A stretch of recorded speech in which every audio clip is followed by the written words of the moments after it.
"Mom, you're just a burden." The words weren't shouted.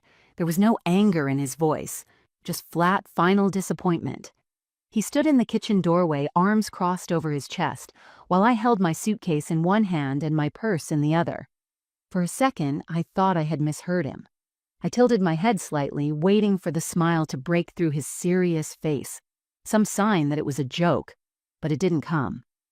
Adam stared at me like I was an object, something that had taken up space for too long, a burden. He didn't yell. He didn't cry. He simply made a decision and delivered it with the same tone someone might use to throw out spoiled leftovers. I had given this boy everything. Late nights stitching his costumes for school plays, hours sitting through practice, a second mortgage to pay his tuition. And now, standing here in the very apartment I helped him afford, I was being told I no longer had value. I wanted to speak. My mouth opened, but no words came. Instead, I smiled. A small, tired smile. The kind you give a stranger on the street, not your only child. I adjusted the strap on my shoulder and walked toward the door. "Take care of yourself, Adam," I said. And then I left. I didn't cry in the hallway. I didn't turn back. I walked out of that building with nothing but a single bag and a thought that had never once occurred to me in 28 years. He doesn't need me anymore. He doesn't even want me. Before we start, let us know in the comments where you're watching from. Don't forget to like, share, and subscribe for more powerful stories. Before that moment in the hallway, before the suitcase, the silence, and the word burden, there was something else. There was warmth. There was laughter. There were years of moments that made me believe my son and I were unbreakable. Adam was born when I was 28. I had just started teaching at a public elementary school in Indiana. His father left before Adam's second birthday, and after that, it was just the two of us. I didn't date much. I didn't take vacations. I worked, saved, planned, and loved hard. Everything I did was for Adam. I'd pack his lunch with little Post-it notes that said things like, "You've got this," or "I'm proud of you already." I sat through freezing soccer games and boring spelling bees, always front row, always clapping like he'd just won an Olympic medal. When he caught the flu in high school and begged me not to leave his side, I didn't sleep for 3 days. I laid on the floor beside his bed, hand in his like I had when he was 5. When he graduated college, top of his class, I cried so hard I couldn't even take a decent photo. I was the loudest in the crowd when he crossed the stage. "That's my son," I shouted like a proud fool, and afterward he hugged me tighter than he had in years. "I wouldn't be here without you, Mom," he whispered. I believed him. After that, he moved to the city and got his own place, and I let him fly. But when I retired 2 years ago, he invited me to stay with him while I figured out my next move. "Don't waste your savings on rent yet," he said. "I've got space, and we'll have fun. It'll be like old times." At first, it really was. We cooked together, my lasagna, his famous garlic bread. We watched old movies on the couch with a blanket we shared, like we used to. He told me stories about job interviews and dating mishaps.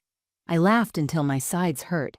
We even made a habit of Wine Wednesdays, where we'd each pick a song from the past and dance like idiots in the kitchen.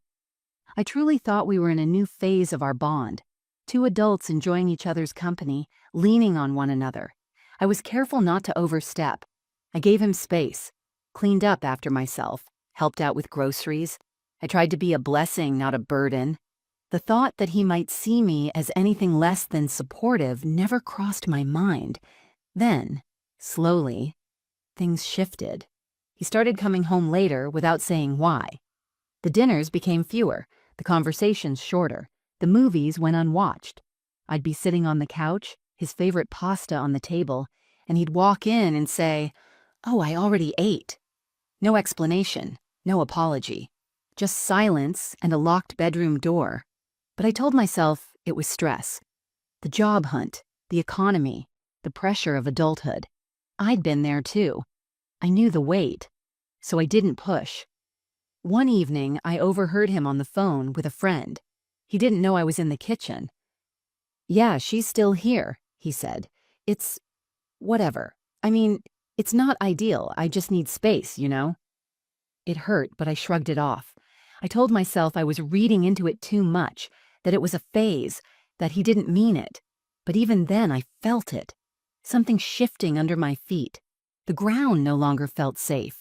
The air between us, once warm and easy, had become thin and distant. Still, I held on to the idea that this was temporary, that the son I knew, the boy who once waited up to walk me to my car in the rain, was still in there. That love, real love, doesn't disappear like that. But I was wrong. What I saw as love and shared life, he had already started seeing as weight, and I hadn't even realized it yet. It started with a joke. Harmless, easy to brush off, but it landed like a stone in my chest. Adam had invited a few friends over for drinks on a Friday night. I was in the kitchen when I heard them come in. 3 men around his age, loud and relaxed, already halfway through a 6-pack. I was halfway through making cookies, just something fun to surprise them. I hadn't baked in a while, and I thought it might be a sweet gesture. I walked into the living room holding a tray, smiling. "Fresh out of the oven," I said, setting them down on the coffee table. One of his friends, a guy named Chris, gave a polite nod and grabbed a cookie. "Thanks. Mrs. Hart?" I chuckled. "Leona is fine. I'm not that formal." Adam didn't even look at me. He took a long sip from his beer and said, "Yeah, Leona's our in-house chef and house manager." The room laughed. It was meant as a joke, I'm sure, but something in his tone stung. It wasn't teasing, it was dismissive. I tried to laugh with them, but it stuck in my throat. I left the tray on the table and went back to the kitchen, wiping my hands with a towel I didn't need to use. I stood there for a moment, staring at nothing, pretending to be busy while the laughter faded behind me. It wasn't what he said, it was how he said it. Like I was a fixture, a background extra. Not someone with history, with depth. Not his mother. Just someone who lived there. That night, I stayed in my room. I could hear the party move on. Jokes, music, the occasional loud thud of someone knocking something over. I stayed quiet, small, invisible. The next morning, I cleaned the cans and plates without being asked. Adam never said thank you. Just walked past me with his phone in hand, talking about brunch plans. A few days later, we were in the car together on the way to the grocery store. I tried to bring it up gently. "Your friends seem nice," I said, watching the road. "But hey, next time maybe ease up on the house manager title, huh?" He didn't laugh. He didn't even smile. He kept his eyes on the road and muttered, "It was just a joke, Mom." "I know," I said quickly. I don't need feedback on how I joke with my friends, okay?" He snapped. And that was it. Conversation over. Silence for the rest of the drive.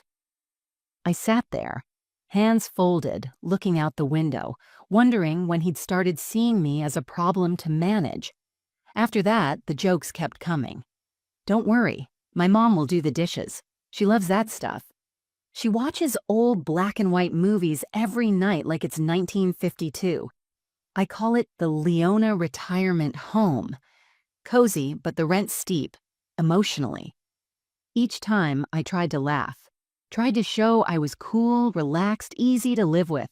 I told myself, he's just adjusting to adulthood. He's stressed. It's nothing. But deep down, I knew. They weren't jokes. Not really. They were cracks in the foundation, hints, subtle messages wrapped in humor, a build-up to something worse. I noticed other things, too. When we'd go out for coffee, he'd walk 3 steps ahead of me, never waiting. He used to open doors for me, pull out chairs. Now he barely looked up from his phone. And the biggest red flag of all? I stopped feeling like I was part of the conversation. I became the person the conversation happened around. I would offer a thought, and he would nod vaguely or change the subject. Or worse, ignore it entirely, as if I'd never spoken at all. The old Adam, the boy who used to leave notes on my pillow saying, "Best mom ever," was gone, replaced by a man who saw my presence not as comforting, but inconvenient. I told myself I was overthinking. that it was temporary, that he'd come around. But a voice inside me, quiet, persistent, kept whispering, "He doesn't see you the same anymore." And it terrified me that maybe, just maybe, that voice was telling the truth. It wasn't one big blow that changed everything. It was erosion, quiet, gradual, almost invisible, like water wearing away stone. You don't see it happen all at once, but one day you wake up and realize the cliff is gone. At first, I convinced myself that Adam was just busy. Interviews, networking, pressure to land something big. He was in that restless, late 20s phase, juggling ambition and expectation. I told myself he wasn't pulling away, he was just preoccupied. But it wasn't just less time together. It was less acknowledgement altogether. He stopped saying good morning. I'd be at the kitchen table with my coffee when he left for the day, and I'd hear the door click without a word. I started leaving sticky notes. "Have a great day," or "You've got this." But they were never acknowledged, never mentioned, never returned. The little routines that once tethered us, dinners, game nights, late night talks, vanished. He began eating in his room. I'd make dinner, leave a plate for him in the microwave, and wake up the next morning to find it still untouched. Not spoiled, not eaten, just forgotten. I was becoming invisible in my own son's home. I began to tread lightly. I'd tiptoe around the living room if he was on a call. I avoided asking about his job prospects or how his day went. I thought maybe if I just gave him more space, more silence, he'd come back to me. Like I was a piece of furniture that only needed to be out of the way. There was one night that stayed with me more than the rest. He had friends over again, just 2 this time. I didn't want to intrude, so I stayed in my room. I turned off the lights, lit a candle, and put on one of my favorite jazz albums, headphones in so I wouldn't disturb them. I was halfway through a chapter of a book when I heard them laughing in the next room. I smiled. For a brief moment, it was comforting to hear joy in the apartment. Then I heard it. "Dude, how long is your mom staying? It's kind of weird," one of his friends asked, barely trying to whisper. And Adam, my Adam, laughed. He laughed. Then he said, "I know, man. Trust me, I'm working on it." Working on what? Getting rid of me? I sat there, not moving, not breathing, just staring at the flickering candle, my heart pounding against the bones in my chest. I felt like I'd stumbled into someone else's house, someone who didn't want me there. I told myself that maybe he was trying to be polite, that maybe it was awkward for him too. But a part of me cracked open that night, and I couldn't close it back up. The next morning, I tried to talk to him.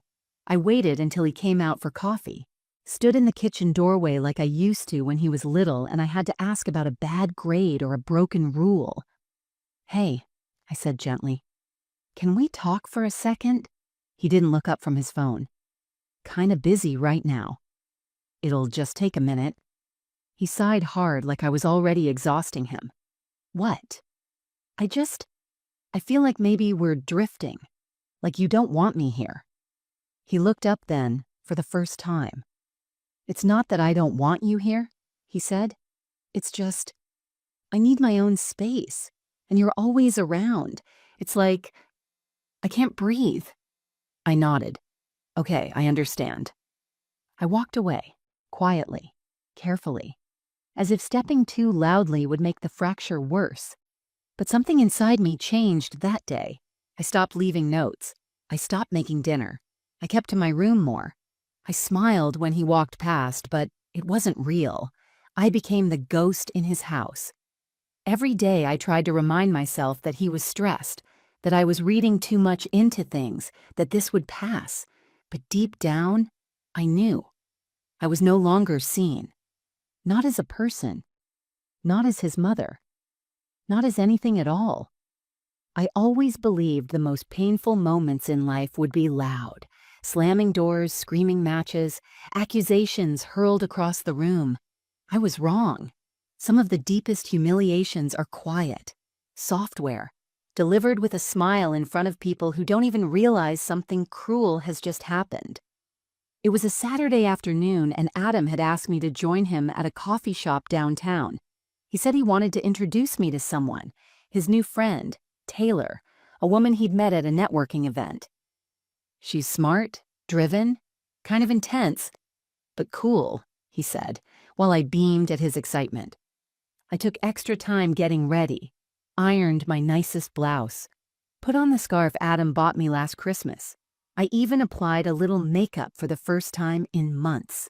I didn't say it out loud, but part of me felt honored to be included in his world again. Maybe things were shifting. When I arrived, they were already seated. Taylor was striking. Sleek hair, sharp eyes, tailored blazer. She stood to shake my hand. "Leona, right? Adam's told me a little about you." A little. We ordered drinks and made small talk. I tried not to dominate the conversation, just enough to be present, to be a part of the table. I talked about my years in education, mentioned I'd just retired. "That's amazing," Taylor said. "So what's next for you?" I smiled. "I'm figuring that out. For now, I'm staying with Adam while I explore a few ideas." Taylor turned to him. "That's sweet. Living with your mom must be so grounding." Adam gave a crooked smile. "Yeah, it's definitely an experience. Like having a built-in life coach and housekeeper, all rolled into one." Taylor laughed politely. I froze. I knew he was joking. I knew it. But it didn't feel funny. It felt like he'd held me up like an old coat and said, "Look what I've still got hanging around." I chuckled softly, not wanting to make it awkward. But it caught in my throat. My coffee suddenly tasted like nothing. A few minutes later, as we discussed career paths, Taylor asked Adam what kind of company he hoped to work for. "Anywhere that's not run like a PTA meeting," he said, shooting a glance in my direction. Taylor raised her eyebrows, half smiling. "Ouch." And he just shrugged. "You know how it is. Boomers love rules and charts. I want to work somewhere that actually innovates." There it was again, that same casual dismissal, not just of me, but of everything I had been, my work, my generation, my value, and he was doing it right in front of me. I pressed the rim of the coffee cup to my lips, hiding the trembling. I couldn't even taste it anymore. My vision blurred for a second, the sting behind my eyes almost winning. But I held it together. I smiled. I nodded. I played along. We said our goodbyes 15 minutes later. Taylor gave me a warm hug. "You raised a good one," she said, and I nodded like it didn't feel like a lie. As we walked to the car, I stayed a step behind him. The silence between us was thick. When we reached the curb, I placed a hand on his arm. "Hey," I said softly, "did I embarrass you in there?" He frowned, confused. "What?" "At the cafe, it felt like, I don't know, maybe I shouldn't have come." He shook his head and laughed a little. "Don't take everything so seriously, Mom. It was just banter. You're being overly sensitive." Overly sensitive. That phrase hit like a slap. I bit my lip, nodded, and got into the passenger seat. The car ride home was quiet. Not awkward, just empty. When we got back to the apartment, I went straight to my room. I stared at myself in the mirror, seeing the mascara slightly smudged at the corner of my eyes. I didn't bother fixing it. That night, I didn't join him for dinner. I didn't bake cookies. I didn't try to talk. I curled up in bed and stared at the ceiling for hours, because somewhere between the coffee shop and that car ride, something broke in me. Not all at once, but enough. Enough to know that I couldn't keep pretending this was normal. That I couldn't keep letting myself be the punchline to jokes I wasn't in on. It wasn't just hurt anymore, it was humiliation. And it had happened in front of a stranger, with a smile on his face. The decision wasn't made all at once. There was no outburst, no final straw that snapped me into action. It came like fog, creeping in slow, until one day I realized I couldn't see the point of staying anymore. The morning after the cafe incident, I woke up early. Adam was still asleep. I sat at the kitchen table with my hands wrapped around a mug of lukewarm coffee, staring out the window. A bird landed on the fire escape. It was so small, its feathers puffed against the wind, but it sat there steady, watching the city, brave in its stillness. I hadn't felt brave in a long time. I looked around the apartment, really looked. The framed photos I had placed on the console when I first moved in, pictures of Adam in his graduation cap, of us smiling on a beach when he was 10, had been turned slightly toward the wall, not thrown away, not broken, just moved, nudged out of sight, like me. That afternoon, Adam came home from a meeting. I was folding laundry in the living room. He walked past without a hello, dropped his keys, and opened the fridge. "We're out of oat milk," he muttered. I waited, then said gently, "You didn't tell me we needed more." He rolled his eyes. "I shouldn't have to tell you everything." That's when I knew. It didn't matter what I did or didn't do. I had become something inconvenient in his mind, a logistical challenge, a disruption. Later that night, I knocked on his door. He was scrolling through his phone on the couch, barefoot, hair a mess, casually detached from the world. The same boy I used to carry in my arms, who once begged me not to leave him alone in the dark. "Can we talk for a minute?" I asked. He glanced up but didn't pause his scrolling. "Sure."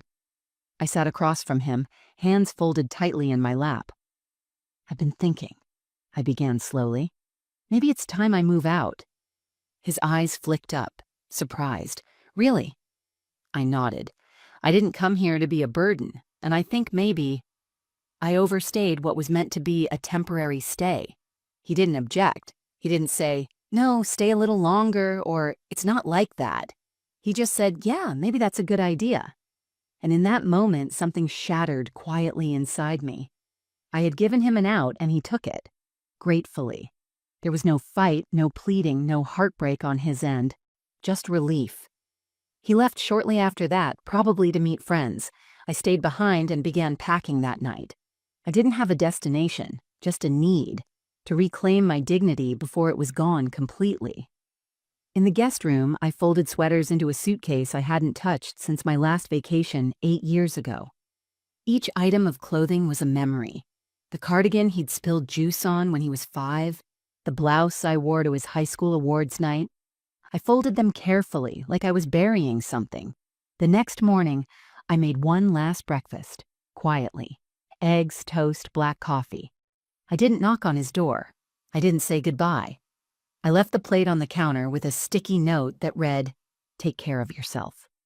Then I rolled my suitcase to the elevator, walked out the front door, and didn't look back. I found a small one-bedroom unit an hour away.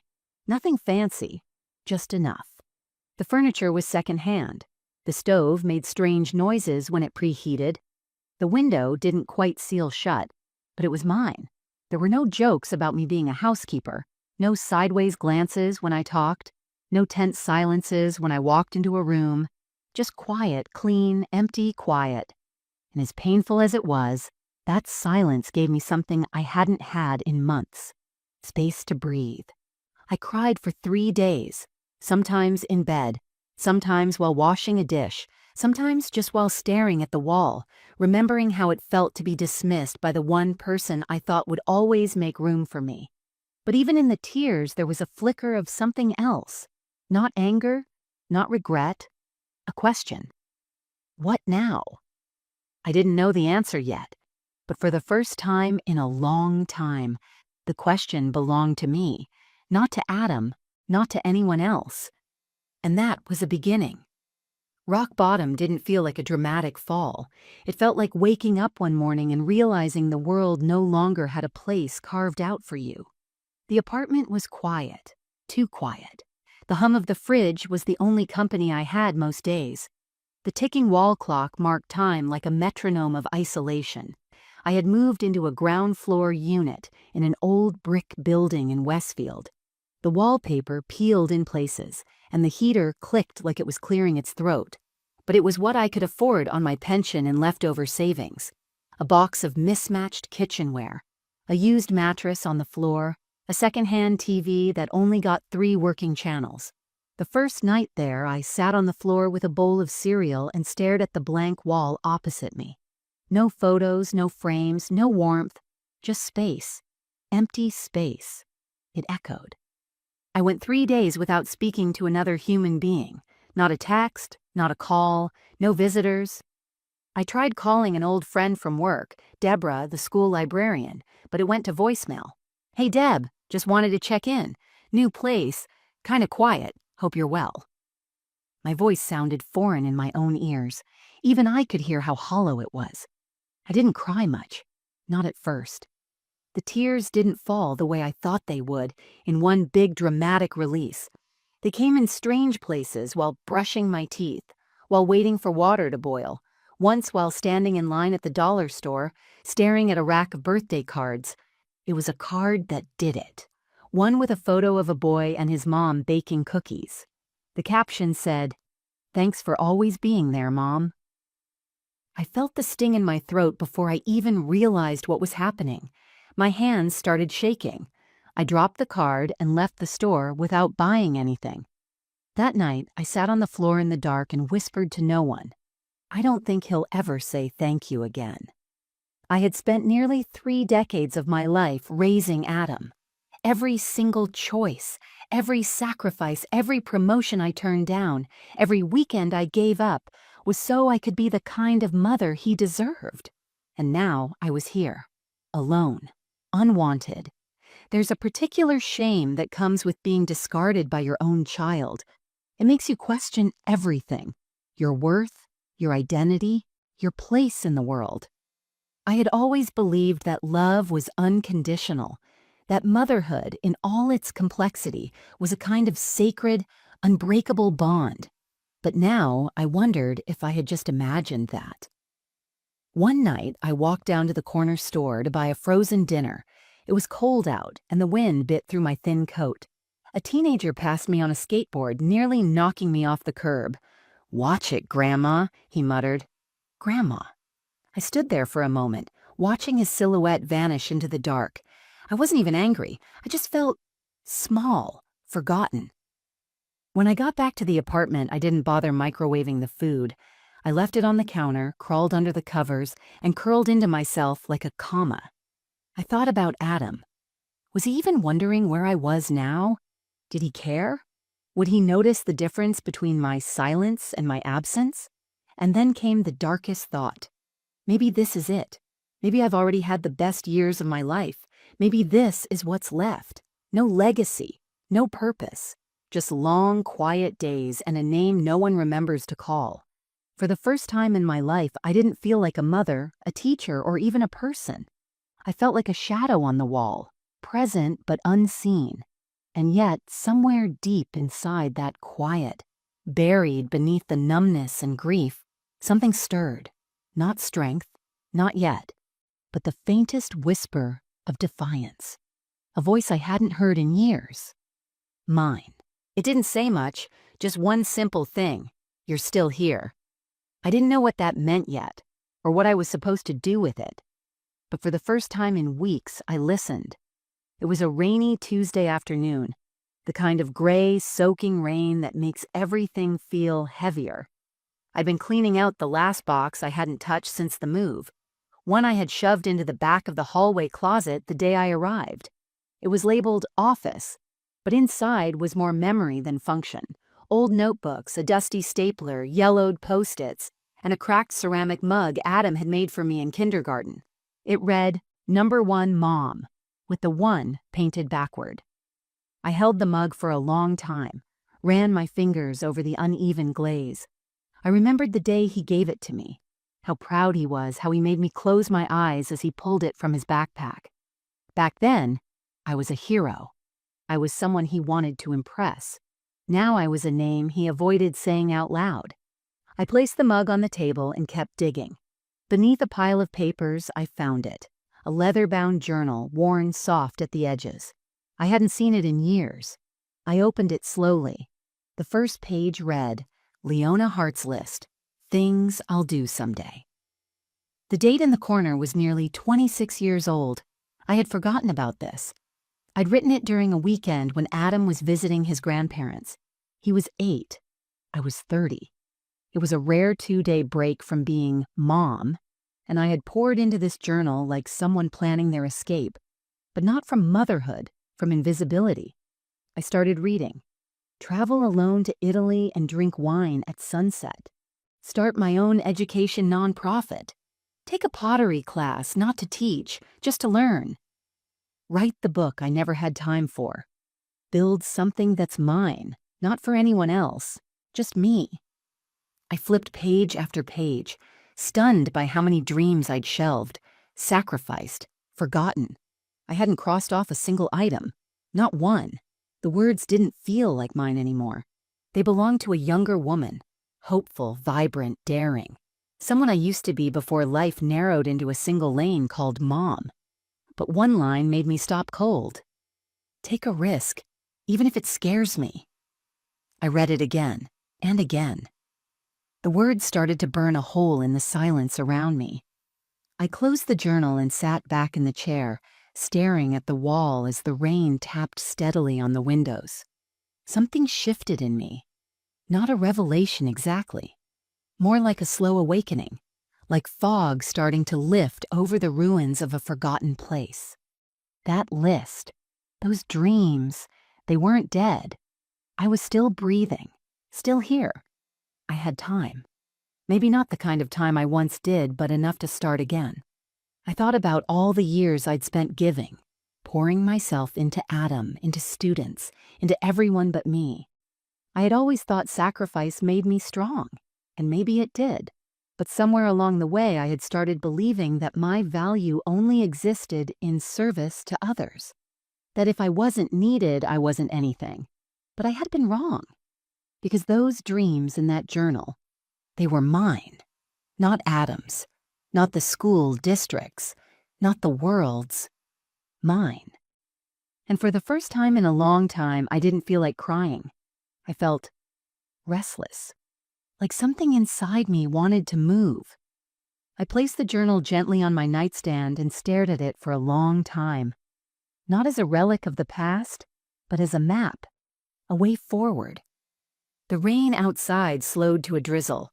The clouds began to thin, and I thought, maybe tomorrow I'll pick one. Just one. Maybe I'll write something. Maybe I'll research nonprofits. Maybe I'll call that former colleague who once said, "If you ever want to start something together, let me know." The possibilities felt small, distant, but they felt real. For the first time in weeks, I went to sleep with the lamp still on, the journal open beside me, and the mug Adam had made cradled in my hands. Not because I was holding on to the past, but because I was finally ready to stop living in it. The next morning, I didn't reach for my phone. I didn't scroll through old texts that never came or reread the silence in Adam's last message. Instead, I opened the journal. Page 1. Take a risk, even if it scares me. I whispered it out loud just to hear what my own voice sounded like when it belonged to me. I made coffee. Not for anyone else, not to leave a cup waiting on the counter for someone who wouldn't drink it, just for me. I stood at the window, sipping slowly, as the early light broke through the blinds in slivers. I didn't know what I was doing. I didn't have a 5-year plan or a clean path. I didn't even have a goal. Just a sensation I hadn't felt in years, a thrum beneath my ribs, a question forming, what if I stopped apologizing for existing? That afternoon, I dug out my laptop and logged into an old email account I hadn't used since retirement. I sent 3 messages to former coworkers who had once told me, "If you ever want to collaborate." I didn't ask for anything, just reconnected, said hello. Then I opened a blank document and wrote the title, "What Happens When the Giver Has Nothing Left?" I didn't even know what it would be yet. A blog post, an article, a rant? It didn't matter. I typed for an hour without stopping. It wasn't eloquent, but it was mine. I began walking in the mornings. Small steps at first, around the block, then farther. I started noticing things again. The man at the corner store who always nodded when I passed. The kid who kicked a soccer ball against the curb every day at 4:30. The flowers blooming from a crack in the sidewalk. I wasn't invisible anymore, not to the world, but to myself. Each day, I chose one thing from the journal and circled it. Attend a class just for fun. So I searched. There was a community center down the street with adult workshops. On Thursday nights, they hosted a Women in Business group. I hovered over the register button for 10 minutes, my fingers shaking. I thought, I'm too old. I don't belong there. Then I clicked it. I went. I walked into that room, surrounded by women of all ages, mothers, retirees, young professionals. One introduced herself as just someone who's starting over. My heart caught on those words. So was I. We talked about ideas, goals, what we'd do if we had the freedom, the time, the courage. And somewhere between our introductions and the first group activity, I realized I wasn't an outlier. I wasn't a leftover. I was a beginner. Again. One night, I stayed late after class and spoke to the guest speaker, a startup founder named Rachel. She was warm, curious, and asked, "Have you ever considered consulting?" I laughed. "At my age?" She tilted her head. "You're the age that built everything we're trying to fix. We need you." That sentence stayed with me. The next day, I went home and updated my LinkedIn for the first time in over 5 years. It was awkward. I stared at the blank profile picture and thought, who is she now? Then I uploaded a new one, a simple photo I'd taken at the park, smiling without anyone else in the frame. A week later, Rachel sent me a message. "There's a startup looking for advisors. They're hiring soon. Want me to connect you?" I stared at the screen for a long time. Then I typed, "Yes, I'd love that." I didn't tell Adam, not because I was hiding, but because, for the first time in my life, I wasn't living through him. Every step I took now came from my own center, not the pull of motherhood or obligation or fear. I was waking up to the reality that I had a future, one not defined by who I had been or who I had raised, but by who I was choosing to become. And the truth was, I liked her. She wasn't soft in the way she used to be. She didn't need to be. She was steady, focused, reclaiming, and she was just getting started. I didn't tell anyone, not Rachel, not the women in the business group, and certainly not Adam. It felt sacred, this phase. Private. Like a seed that had just barely begun to sprout. Too tender to be exposed, too precious to risk being talked out of. Every morning I woke up with a sense of purpose that I hadn't felt in years. Not the urgent kind that comes with motherhood, but something quieter, deliberate, mine. I created a new folder on my laptop and named it Next Chapter. Inside, I organized ideas, contacts, job leads, resources. I made lists again, this time not about groceries or chores or errands for someone else, but about the kind of work I wanted to do, the kind of people I wanted to work with. Rachel's contact came through, a small tech startup focused on developing HR software for mid-size companies. It was being run by 2 young founders, brilliant but inexperienced. They needed someone with people skills, structure, and strategic insight. Not a coder, not a tech wizard, just someone who had spent their life leading and managing real people. In other words, someone like me. The company was called Bright Field. Their mission statement read, "We're not reinventing work, we're humanizing it." It made me smile. I'd spent 30 years trying to do exactly that inside broken school systems. Maybe the arena was different now, but the goal was the same. I sent them my resume, simple, clean, no fluff, just the facts. Within 2 days, I got an email from the co-founder, Aisha Tran. "Your background is exactly the kind of grounded experience we've been missing. Would you be open to a conversation?" I sat at my desk and stared at the message, letting it settle into me. She didn't ask if I was too old. She didn't seem surprised by the career shift. She just saw value. We set up a Zoom call for the following week. I didn't tell anyone. I wore a navy blouse I hadn't put on since my retirement party. I straightened my shoulders before hitting join. My voice didn't shake. Aisha was kind. Sharp, but kind. She asked smart questions. Listened. When I talked about my years in school administration, she nodded like I was a peer, not a relic. When the call ended, I closed my laptop and sat in stillness for a while. Then I whispered to myself, You did that. I didn't cry. I didn't jump up and down. I just smiled. Because this wasn't about validation. This was about becoming who I'd always been underneath everything life had layered on top. Behind the scenes, things moved quickly.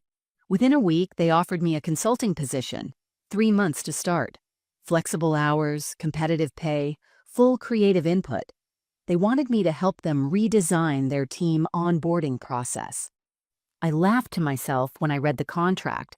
The same woman who used to draw name tags for third-grade reading circles was now being asked to shape corporate integration systems. Life is funny like that, but I still told no one, not even the women in my business group. Instead, I built a routine: quiet, steady work, calls with Aisha, shared documents, strategy notes. At night, I'd light a candle and journal again, not lists of things I'd lost, but logs of things I was building. And all the while, something else happened. I stopped checking my phone for Adam. It wasn't intentional at first, it didn't occur to me. I was too busy, too full. The space he had once filled, every thought, every ache, was now occupied by ideas, meetings, progress. I wasn't being cold. I wasn't shutting him out. I was simply moving forward. One Friday evening, I walked past a boutique in town and saw a navy blue leather briefcase in the window. Something elegant but modern, practical but polished. I went inside and bought it. The cashier asked, "Gift for someone?" "No," I said with a small smile. "It's for me." Back home, I placed it on the desk beside my laptop. Then I wrote a Post-it note and stuck it to the wall above it. "You're not rebuilding. You're becoming." I didn't post it online. I didn't text anyone about it. No applause, no audience, just me. And that quiet, powerful feeling that the next move was already in motion. No announcements, no warnings, just the silent setup of a woman rewriting her worth. Something strange happens when you stop needing validation.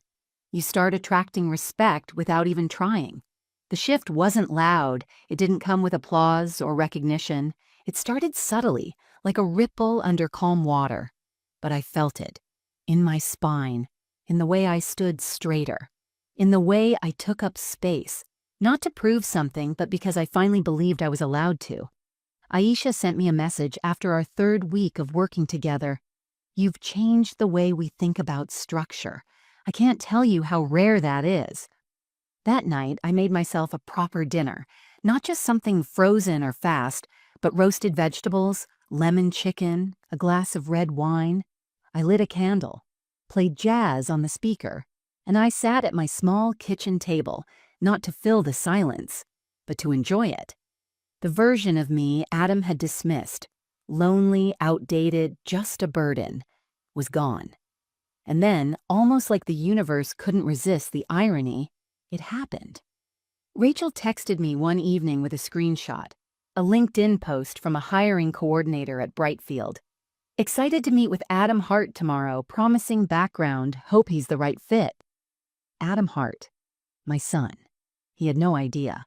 The name hit me like a drumbeat, a shock. Then, almost immediately, a strange calm followed. I reread the post, then closed my eyes and let the moment settle in. He was applying to the company I now helped lead. I didn't say anything to Rachel. I didn't rush to call Adam. I didn't call Aisha either. I just sat there, staring at the wall, the corners of my mouth curling into a small, quiet smile. This wasn't revenge. This wasn't spite. It was balance. For so long, I had felt powerless, like I was just watching my life happen instead of living it. But now, I was the one shaping the outcome, even if no one else knew it yet. That weekend, I attended a Brightfield team retreat. We gathered at a small co-working space just outside the city. Aisha introduced me to the rest of the advisory board as our secret weapon. I spoke about people-first leadership, how policy should reflect empathy, how structure doesn't have to suffocate innovation. The room listened. They took notes. They asked questions. Afterward, one of the interns approached me. "I'd love to have coffee with you sometime. You remind me of my mom, only cooler." I laughed. Not because I needed the flattery, but because it was genuine. I was seen again, not as a relic, not as a background figure, but as a voice worth hearing. That Sunday, I received an internal meeting invite from the hiring team, candidate review session. Among the names on the agenda, Adam Hart. I stared at the screen for a moment, then accepted the invite. I still didn't tell anyone. Not because I was hiding, but because this was no longer about proving anything. It was about presence, ownership, grace. The night before the meeting, I pulled out the journal again, flipped through the pages. That one line stared back at me. Build something that's truly mine. And I realized I had. It wasn't just the role. It was the woman I'd become while claiming it. The next day, I walked into that conference room and took my seat. My new briefcase rested beside me. I greeted everyone with a calm nod, took out my notes, and waited for the meeting to begin. The hiring manager, Dina, opened the presentation. First up, we have Adam Hart. He's applying for a leadership role in product onboarding. Impressive resume, his background checks out, though I'd love a second opinion. All eyes turned to me, and I smiled. Let's see what he brings to the table. No bitterness, no performance, just clarity.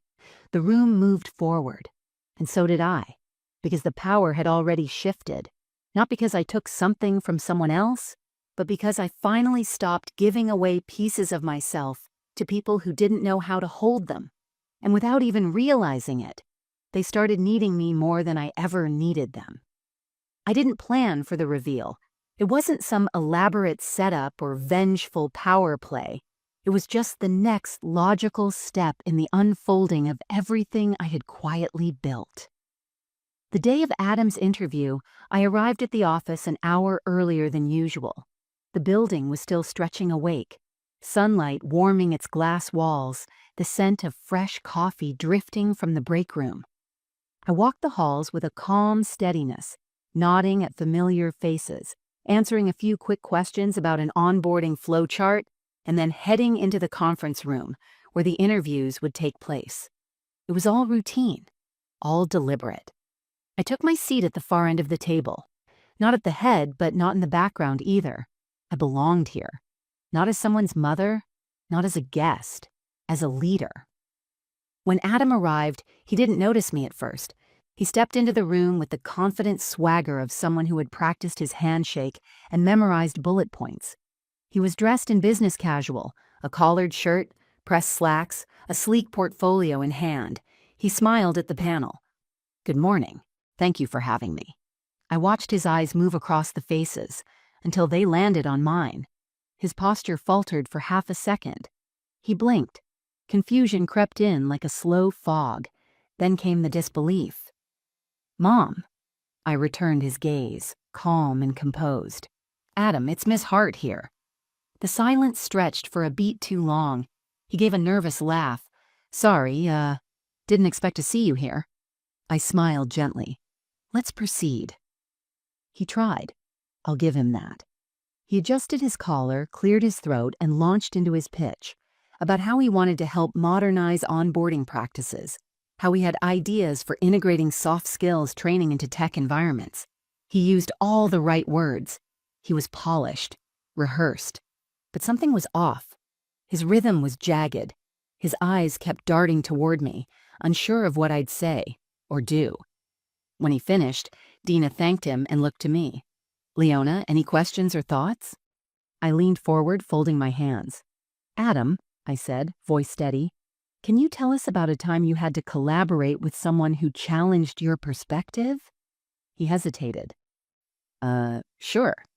At my last position, I worked with a team lead who had a more traditional approach. At first, I didn't agree with her methods, but I eventually saw the value in her experience." "Did you communicate that to her directly?" He nodded. "Eventually, yes." "Did you value her for who she was, or for how she could serve your goals?" His lips parted. Just a second too late. The question had landed harder than he expected. He glanced around the table, then back at me. I tried to value her for both." "Interesting," I said softly. The rest of the panel carried on. The meeting wrapped. He thanked everyone, shook hands, and as he turned to leave, I stood. "Adam," I called gently. "Stay for a moment?" He paused in the doorway. The others filtered out, casting curious glances as they exited. We stood alone in the room. He closed the door behind him and turned, arms folded, jaw tight. "I didn't know you were working here." "I know. Why didn't you tell me?" I held his gaze. "You haven't asked me about my life in months, Adam. Maybe longer." He shifted, uncomfortable. "I wasn't trying to hurt you," he said, "back then when I asked you to leave." "You didn't ask," I said.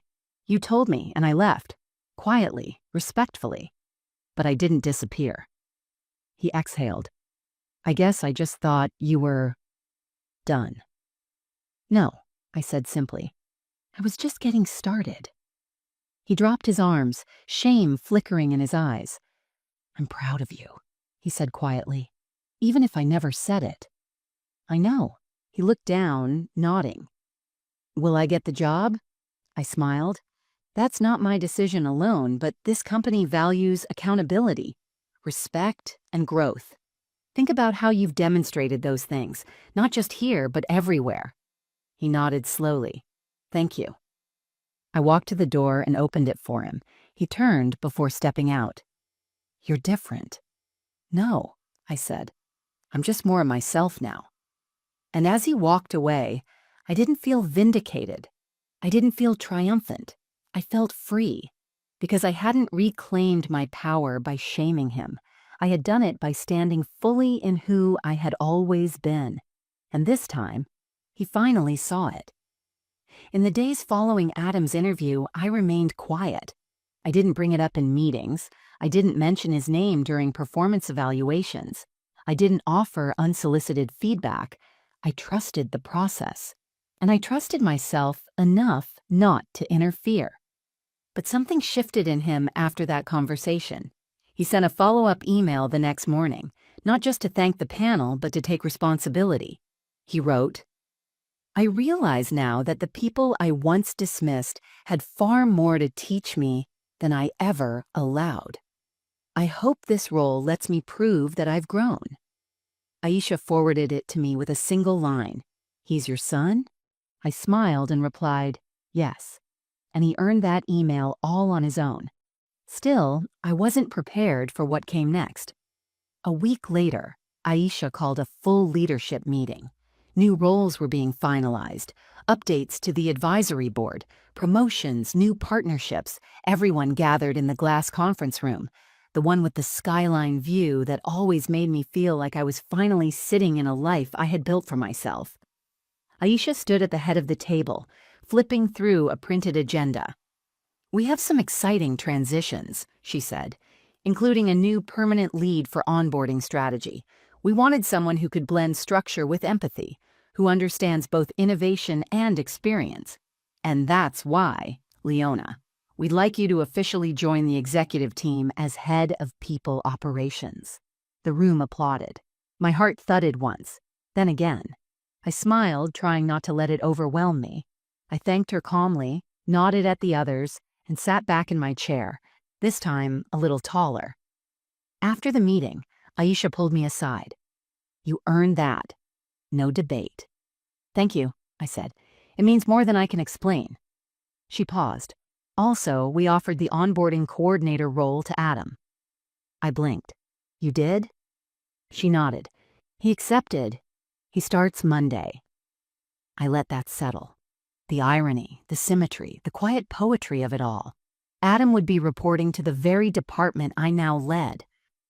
That night, I walked home with a new badge clipped to my coat and a bottle of red wine I hadn't even planned to buy. I sat on my couch, poured a glass, and looked at the empty chair across from me, the one I had stared at for months, back when loneliness still echoed louder than hope. I raised the glass, not to revenge, not to pride, to arrival. Monday came. I arrived early, reviewed onboarding schedules, and sat in the same seat I had occupied during Adam's interview. I watched the new hires arrive, one by one, shaking hands, smiling nervously. Among them, Adam. He walked in, dressed sharp again, holding a notebook this time. His eyes found me immediately. This time, there was no confusion, no hesitation. He smiled, genuine, grounded, and walked toward me. "Morning, Miss Hart," he said with a smirk. I grinned. "Welcome to Bright Field." He leaned closer, voice lower. "I'm proud of you, you know. I tell people all the time, my mom built this place." "You shouldn't exaggerate," I said. "I'm not." We spent the morning in separate sessions, but I caught glimpses of him, listening intently, jotting down notes, even helping another new hire navigate the company platform. At lunch, I stepped out to the rooftop terrace. It was quiet, the city buzzing softly in the distance. Adam joined me, holding 2 paper cups. He handed me one. "Hot cocoa," he said. "Thought it was your favorite." "It is," I replied, taking it. We stood there a moment, the wind tugging gently at our sleeves. "I read that journal entry you wrote, the one on the company blog," he said, "about finding yourself after everyone stops needing you." I glanced at him. "That was never meant to be about you." "I know," he said, "but it made me think about who I've been, about what I missed." I sipped the cocoa. Warm, familiar, comforting. "I was wrong, Mom," he said quietly. "You were never a burden. I just didn't understand who you were without me." I didn't respond right away. I let the silence do the work. Let the wind carry the weight of what didn't need to be said anymore. Then finally, "That's okay," I said. "I needed to remember who I was without you, too." He nodded slowly, and we stood there, not as mother and son trying to mend something broken, but as 2 people who had grown separately and finally met each other again on even ground. That was justice, not the job, not the title, but the moment he saw me, truly saw me, for who I had always been. And this time, he didn't look away. Reconnection doesn't always arrive with grand gestures. Sometimes it begins with the smallest acts, like showing up on time, like remembering how someone takes their coffee, like choosing to stay in the room even when the conversation gets hard. After his first week at Brightfield, Adam asked if I wanted to grab dinner, just the 2 of us.